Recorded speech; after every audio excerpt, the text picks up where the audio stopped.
Hello, ഇന്ന് നമ്മുടെ crochet basic സ്റ്റിച്ചിൻ്റെ part 3 ആയിട്ടാണ് വന്നിട്ടുള്ളത്. ഇന്നത്തെ വീഡിയോയിൽ നമ്മൾ പഠിക്കാൻ പോകുന്നത് ഹാഫ് ഡബിൾ ക്രോഷയാണ്.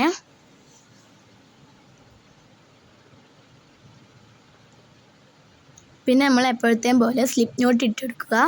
പിന്നെ നമ്മുടെ ഫസ്റ്റ് പാർട്ടും സെക്കൻഡ് പാർട്ടൊക്കെ കാണാതെ ആരെങ്കിലും തേർഡ് പാർട്ടാണിത് അത് കാണുന്നുണ്ടെങ്കിൽ അവർ ചാനലിൽ പോയിട്ട് ഫസ്റ്റ് പാർട്ടും സെക്കൻഡ് പാർട്ടും കാണുക, എന്നിട്ട് ഇരുന്ന് പഠിക്കുക. ഇപ്പോൾ അതായത് എനിക്ക് എത്ര ലെങ്ത്ത് വേണോ അതിനനുസരിച്ച് നമ്മൾ ചെയിൻ സ്റ്റിച്ച് ഇട്ട് കൊടുക്കുക. അപ്പോൾ ഞാൻ അത്രയും തോന്നെ എനിക്ക് എത്ര ലെങ്ത്ത് വേണോ അതിനനുസരിച്ച് ഞാൻ ചെയിൻ സ്റ്റിച്ച് ഇട്ട് കൊടുത്തിട്ടുണ്ട്.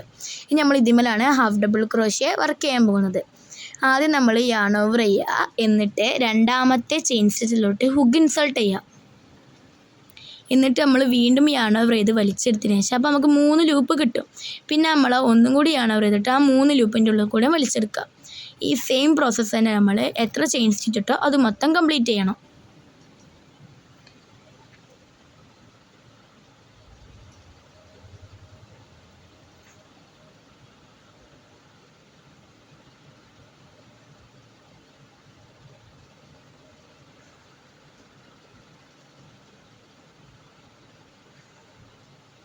അപ്പോൾ അത് ഞാൻ എൻ്റെ ഫസ്റ്റ് റൗണ്ട് ഇവിടെ കംപ്ലീറ്റ് ആയിക്കൊണ്ടിരിക്കുകയാണ്. ഫസ്റ്റ് നമ്മൾ എല്ലാ ഇതിലും സെക്കൻഡ് റൗണ്ട് സ്റ്റാർട്ട് ചെയ്യുമ്പോൾ നമ്മളൊരു ചെയിൻ സ്റ്റിച്ചിട്ട് വേണം സ്റ്റാർട്ട് ചെയ്യാൻ.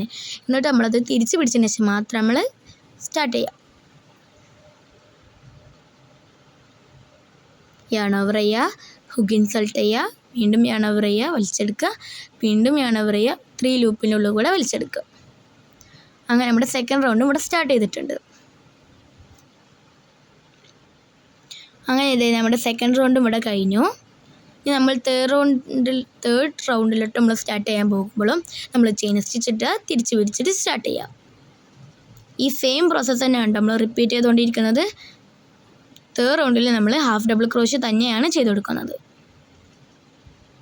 അങ്ങനെ ദേ എൻ്റെ ലാസ്റ്റ് തേർഡ് റൗണ്ടും ഇവിടെ കംപ്ലീറ്റ് ആയിരിക്കുന്നുണ്ട്. ഇനി നമ്മൾ എപ്പോഴും കെട്ടിടുമ്പോൾ ഒരു ചെയിൻ സ്റ്റിച്ചിട്ട് കെട്ടിടുന്നത് നല്ലതായിരിക്കും കേട്ടോ. അതാകുമ്പോൾ പിന്നെ നമ്മൾ കെട്ട് കഴിയാൻ സാധ്യതയില്ല. ചിലപ്പോൾ നമ്മൾ ചെയിൻ സ്റ്റിച്ച് അത് കെട്ടിയിട്ടുണ്ടെങ്കിൽ ചിലപ്പോൾ കെട്ട് കഴിയാൻ സാധ്യതയുണ്ട്. അപ്പോൾ ദേ ഞാൻ കെട്ടിട്ടെടുത്തിട്ടുണ്ട്.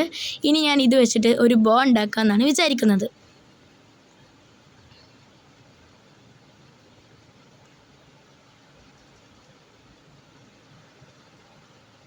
നമ്മൾ സെയിം യാൺ തന്നെ കട്ട് ചെയ്തിട്ട് കെട്ടി കൊടുത്തിട്ടാണ് നമ്മൾ ബോ ചെയ്യാൻ പോകുന്നത്.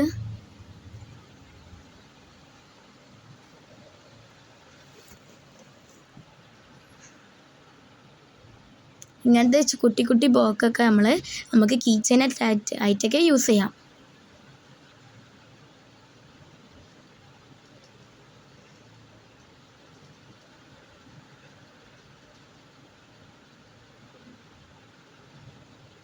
നമ്മൾ ബാക്കി വന്ന യാൺസൊക്കെ ഒന്ന് കട്ട് ചെയ്ത് കളയാം.